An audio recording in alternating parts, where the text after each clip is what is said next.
Now, a strong voice of reform is rare, particularly when it comes to the Saudi Arabia royal family, even more so when it belongs to a woman.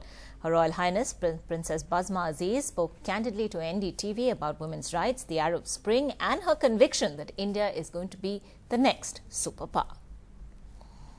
You have been a strong supporter of King Abdullah in your writings. You actually call him the Lion of the Arabian Peninsula, but you are also a very vocal critic of the ruling elite. Now, with Prince Salman being named successor, how do you feel Saudi Arabia's politics and power will play out in the years to come?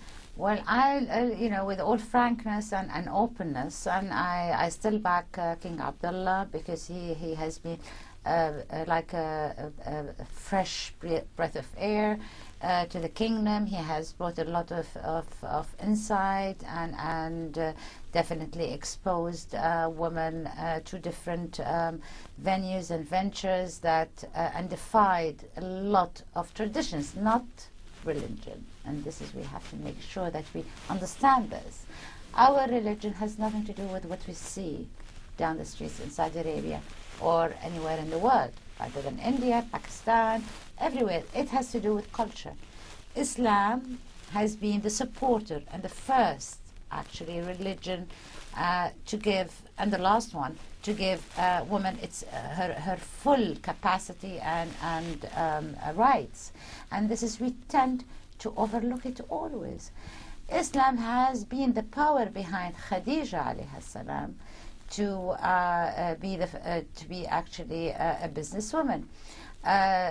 Islam was the first actually encourager to the Prophet to give his teachings to Aisha alayha salam so she can teach the men his message. So how come at those times it was halal and now it's haram? So it is actually kind of a culture, not religion, which is guiding us. And I actually really would like to sit with any sheikh who knows the Quran, and I would like to talk to him on air and just to really tell me which verse in the Quran says that being merged with men is haram, or being actually riding down the streets with a car is haram, or actually working with men is haram. I would like to for anybody to pinpoint me one verse of the Quran that says that. I would really be obliged to be enlightened, because I am not. I haven't found it. You know, recently we've talked about this decision for Saudi Arabia to allow its women to drive. And it's it's the only country in the world which doesn't allow women to drive. Right. And the fact that Shura Council now has 1/5 of its representatives as women. Actually was their first session. Yes, yes. With the women. But you have come out and said the right to drive is not the most important right. And this was a controversial remark that you made earlier in media, saying, I do not endorse that right. What did you really mean by that? I do not endorse the right to drive in the streets, and I do not endorse the voting. We did not vote, actually. We put women in the Shura Council. I'm against both. Why is that? So, from a person who's so emancipated and so vocal about women? Yes, I'll tell you. I think, before learning how to run, we have to learn how to walk.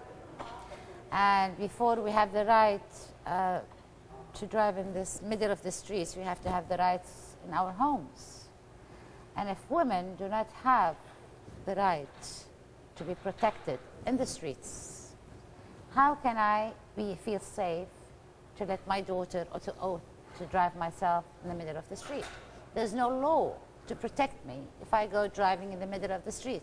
And I'm sure and positive, the moment actually the woman takes on that driving license and she goes down the streets with no law backing her up, as in a constitution to protect her, she will be beaten, abused, raped, and taken advantage of.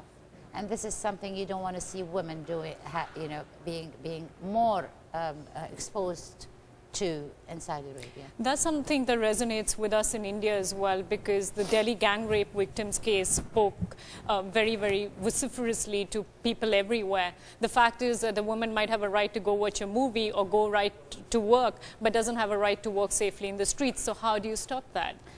By actually creating a proper constitution which promotes education first and outmost, how to be to be protective and to be liable to prosecution under a law that provides this protection. Because in India, Saudi Arabia, and all the eastern countries in the world, what we find is that maybe sometimes there are laws, but they're not implemented. They're not taken seriously when it comes to women. Why? And even here in the States, when it comes to women, laws tend to bend a little bit.